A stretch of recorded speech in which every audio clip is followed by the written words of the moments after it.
ગાંધીનગરમાં મહિલા સરપંચો સાથે શિક્ષણ મંત્રીની મુલાકાત। ત્યારે સંતરામપુર તાલુકાની મહિલા સરપંચો સાથે મુલાકાત કરવામાં આવી। સચિવાલયમાં મહિલા સરપંચો સાથે મુલાકાત કરી। વિધાનસભાની પણ મહિલા સરપંચો મુલાકાત। અમદાવાદ શહેરમાં 150 થી ઉપર તળાવ છે, પરંતુ આ તળાવોની જાળવણીનો અભાવ જોવા મળી રહ્યો છે। આરટીઆઈની માહિતીમાં સામે આવ્યું છે કે તળાવના સંરક્ષણ માટે જાહેર કરાયેલી કમિટી આજ સુધી મળી નથી। એએમસી કમિશનર દ્વારા સર્ક્યુલર કરવામાં આવ્યો છે કે શહેરમાં રહેલા તળાવની જાળવણી અને બ્યુટિફિકેશન વધારવા માટે દર મહિનામાં એક વખત પ્રોજેક્ટ માટે ડેપ્યુટી કમિશનરની અધ્યક્ષતામાં બેઠક કરવાની રહેશે। પણ નવાઈની વાત તો એ છે કે આ કમિટીની કાગળ પર જાહેરાત થઈ છે। આજ દિન સુધી કમિટીની એક પણ વખત બેઠક ન થઈ હોવાનો ખુલાસો થયો છે।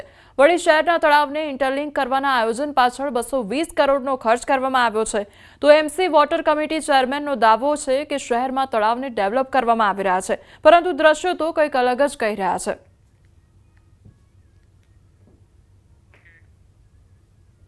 નીચે વોર્ડ લેવલમાંથી જ્યારે માહિતી મળી ત્યારે અમને એવો ખ્યાલ આવ્યો કે નીચે વોર્ડમાં તો એક પણ બેઠકો થઈ નથી। આ તમામ જે આયોજન હતા એ 3 લેવલે થયા હતા, વોર્ડ લેવલે, ઝોન લેવલે અને પ્રોજેક્ટ લેવલે।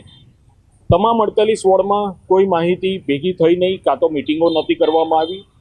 પ્રોજેક્ટ જે ઝોન લેવલ હતું એ ઝોન લેવલ પર બી એડિશનલ સિટી ઇજનેરની જવાબદારી હતી કે પ્રોજેક્ટમાંથી તમામ એ વોર્ડમાંથી તમામ માહિતીઓ એકત્રિત કરી અને તેને પ્રોજેક્ટ ડિપાર્ટમેન્ટમાં મોકલવામાં આવે, પરંતુ એમના તરફથી પણ કોઈ પણ મિટિંગોનું આયોજન નથી થયું। મહાનગરની અંદર આપણે જે તળાવો છે એ તળાવોનું ઇન્ટરલિંકિંગ કરી રહ્યા છીએ। દરેક વોર્ડની અંદર જે તળાવ આવે એનું ઇન્ટરલિંકિંગ કરી રહ્યા છીએ અને સાથે સાથે એને વિકાસનું કામ પણ કરી રહ્યા છીએ, ડેવલપ પણ કરી રહ્યા છીએ। અત્યારે હાલ મહાનગરમાં જે કામગીરી જે ઇન્ટરલિંકિંગની કામગીરી છે એ લગભગ 32 તળાવોની કામગીરી પૂર્ણ થઈ છે, 12માં કામ ચાલુ છે અને 22ની અંદર આયોજન હેઠળ છે। આમ કુલ 66 તળાવોનું કામ ઇન્ટરલિંકિંગનું હાથ ધરેલું છે। જિલ્લાનું જેતપુર કોટન પ્રિન્ટિંગ ક્ષેત્રે મોખરે છે, પરંતુ હાલ તેમાં મંદીનો માહોલ ચાલી રહ્યો છે। સાડી ઉદ્યોગમાં સતત સાડીના કાપડમાં થતા ભાવ વધારાને કારણે મંદીનો માહોલ જોવા મળી રહ્યો છે। એક તરફ કાપડના ભાવમાં વધારો તો બીજી તરફ ખરીદીમાં પણ ઘટાડો થયો છે। થોડા સમયથી કાપડના ભાવમાં વધારો જોવા મળી રહ્યો છે। તો જેતપુરમાં 1400 કરતાં વધુ કારખાનાઓ આવેલા છે, જેમાં મોટાભાગના કારખાનાઓમાં મંદી જોવા મળી રહી છે। કાપડના ભાવમાં વધારાની સાથે અહીં જે પ્રિન્ટિંગ કાપડનું ઉત્પાદન થાય છે તેમાં 1 મીટરમાં 4 રૂપિયા જેટલો વધારો થઈ ગયો છે, જેને લઈને માંગમાં પણ ઘટાડો થયો છે। થોડા દિવસ પહેલાં કપડાના ભાવ બહુ વધી ગયા છે કોટનના, ને કપડું મળતું નથી, જેના હિસાબે અત્યારે થોડો મંદીનો માહોલ છે અને થોડું ઘણું જે કામ છે એમાં કારીગરો નથી મળતા। બાકી તો થોડું વરસાદી વાતાવરણમાં તો આમેય કામ ઓછું થાય છે, પણ જે હોવું જોઈએ કામ અત્યારે છે નહીં। અત્યારે સાહેબ એટલી બધી ભયંકર મંદી છે, સાતમ આઠમના તહેવારો પણ આવે છે, તો આ તમે જોઈ શકો છો અમારે ગ્રાહકની વાટ જોઈને બેસવું પડે છે। એક ટાઈમ હતો, એક સમય હતો કે અમે દુકાન લગભગ ફૂલ થઈ જાય તો બંધ કરી દેતા હતા કે ભાઈ પછી આવજો। સાતમ આઠમના તહેવારો આવે છે, પ્લસ બીજા તહેવારો આવે છે, દશામાના વ્રત આવે છે, કોઈ જાતની ગરાગી નથી। ને જેતપુરની અંદર તો ઠીક, પણ ઓલ ઓવર ઇન્ડિયામાં મંદી છે, પણ અમારા જેતપુરમાં તો માત્ર ને માત્ર આની ઉપર જ અમે ડિપેન્ડ હોઈએ છીએ, અમારી પાસે બીજો તો કોઈ સ્કોપ નથી। ગંભીરા બ્રિજ અકસ્માત બાદ જામનગરમાં તંત્ર સતર્ક થયું છે। પુલોની મજબૂતાઈની તપાસ માટે આધુનિક ટેકનોલોજીનો ઉપયોગ કરવામાં આવી રહ્યો છે। મોબાઈલ બ્રિજ ઇન્વેસ્ટિગેશન યુનિટ જામનગરમાં કામે લાગી ગઈ છે। જૂના પુલોની ગુણવત્તા માટે તાત્કાલિક તપાસ અભિયાન શરૂ કરાયું છે। આ તપાસ અભિયાનમાં આધુનિક ઉપકરણો અને મશીનરીનો ઉપયોગ થઈ રહ્યો છે। પાણીની અંદર પુલના પાયા, સ્તંભો અને અન્ય માળખાકીય તત્વોમાં કોઈ ક્ષતિ કે નબળાઈ છે કે કેમ તેની ઝીણવટભરી તપાસ કરવામાં આવી રહી છે। Mobile bridge inspection unit MBIU દ્વારા હાલ ઇન્સ્પેક્શનની કામગીરી કરેલ છે, જે અનુસંધાને બ્રિજની મરામત તેમજ નવા બ્રિજ બનાવવાની દરખાસ્ત મુજબની કામગીરી આગળ હાથ ધરવામાં આવશે। તેમજ વિશેષમાં જણાવવાનું કે માર્ગ અને મકાન વિભાગ હસ્તકના તમામ બ્રિજોની ઇન્સ્પેક્શન કરવાની કામગીરી એ રૂટીન પ્રકારની છે।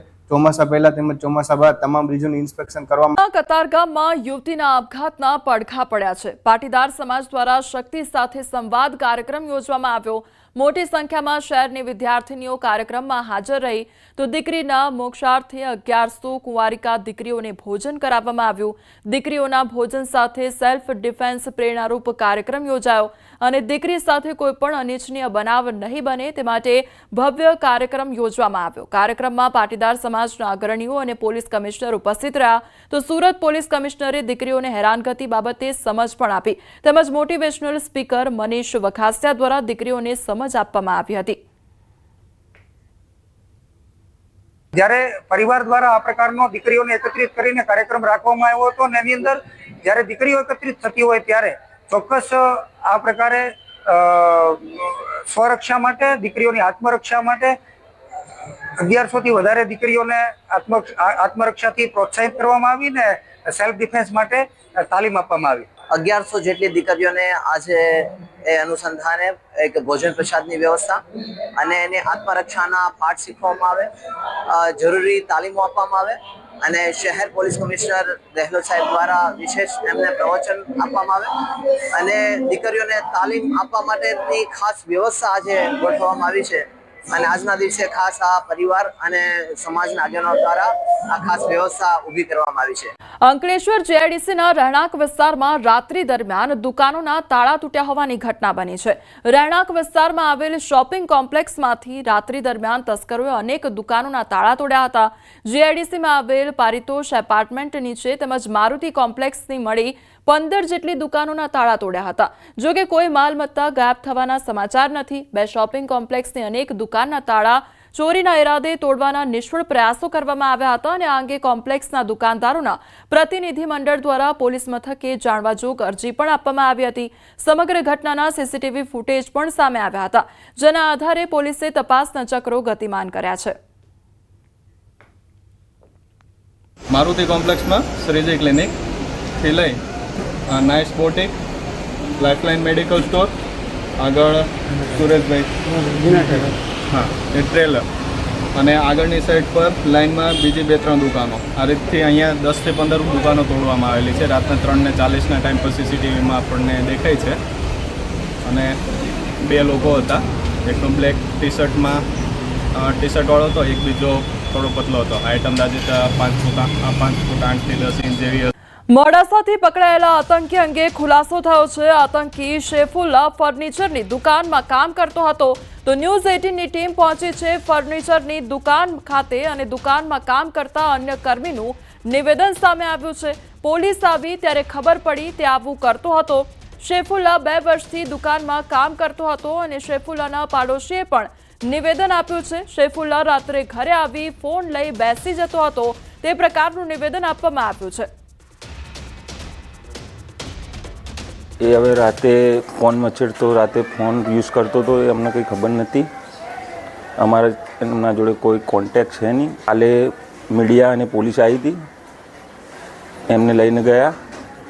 હોબાળો થયો ત્યારે અમને ખબર પડી, બાકી એનાથી વિશેષ કંઈ જાણતા નથી. પોલીસ આવી ત્યારે મને ખબર પડી કે સોશિયલ મીડિયામાં એનું ગ્રુપ ચાલતું હતું ને હું આગળ બેસું ને પાછળ બેસતો હતો. હું અહીંયા 2 મહિનાથી નોકરી કરું છું. એ 2 વર્ષથી નોકરી કરતો હતો અને મને કાલે ખબર પડી કે એ સોશિયલ મીડિયા પર આ ગ્રુપમાં કામ કરતો હતો અને મારા સેટને બી કાલે જ ખબર પડી. તો અલ-કાયદા સાથે સંકળાયેલા આતંકીઓની સઘન પૂછપરછ હાથ ધરવામાં આવી છે. આતંકીઓની તપાસમાં મોટા ખુલાસા થયા છે. આતંકીઓના મોબાઈલમાંથી મળ્યા છે ઘણા વિડીયો. દેશ વિરોધી અને ધાર્મિક હિંસાનો પ્રચાર કરવામાં આવતો હતો. મોબાઈલ તપાસમાં FSLની મદદ પણ લેવામાં આવી છે. હજુ પણ વધુ સામગ્રી મળી શકે છે. તો આતંકીઓના મોબાઈલની ચકાસણી કરવામાં આવી રહી છે અને સઘન પૂછપરછ હાથ ધરવામાં આવી છે. તેમાં હજુ પણ મોટા ખુલાસા થઈ શકે છે. તો મોબાઈલ તપાસમાં FSLની ટીમ જોડાઈ છે. આતંકીઓની તપાસમાં મોટા ખુલાસા થઈ શકે છે અને વધુ પૂછપરછ હાથ ધરવામાં આવી છે. ત્યારે મોબાઈલમાંથી ઘણા એવા વિડીયો પણ સામે આવ્યા છે. દેશ વિરોધી અને ધાર્મિક હિંસાનો પ્રચાર કરવામાં આવતો હોય તે પ્રકારના વિડીયોઝ મળી આવ્યા છે અને તેને લઈને પણ તપાસ હાથ ધરવામાં આવી છે. આતંકીઓની પૂછપરછ કરવામાં આવી રહી છે. હજુ પણ સઘન પૂછપરછ થઈ રહી છે, ત્યારે વધુ પણ મોટા ખુલાસા થઈ શકે છે. શરૂઆત કરીએ તો અમદાવાદમાં આતંકી ફરદીનના ઘરે હવે પહોંચ્યું છે ન્યૂઝ 18 ગુજરાતી અને ફતેવાડીમાં ગુલમહોર ડુપ્લેક્સમાં છે ફરદીનનું મકાન. ત્યારે નાના ભાઈ અને માતા સાથે રહેતો હતો આ આતંકી. વિવિધ ગ્રુપમાં એક્ટિવ હતો આતંકી ફરદીન. ત્યારે ફરદીન અને તેનો ભાઈ સિલાઈ કામ કરતો હતો અને આતંકી ફરદીનના ઘરે હવે હાલ તાળા જોવા મળી રહ્યા છે. તો ન્યૂઝ 18 ગુજરાતીની ટીમ ફરદીનના ઘરે પહોંચી છે અને હવે ત્યાં તાળા લાગેલા જોવા મળી રહ્યા છે. આતંકી ફરદીનના ઘરે પહોંચ્યું છે ન્યૂઝ 18 ગુજરાતી. ફતેવાડીમાં ગુલમહોર ડુપ્લેક્સમાં આ ફરદીનનું મકાન આવેલું છે. ત્યાં આગળ અમારી ટીમ પહોંચી ચૂકી છે.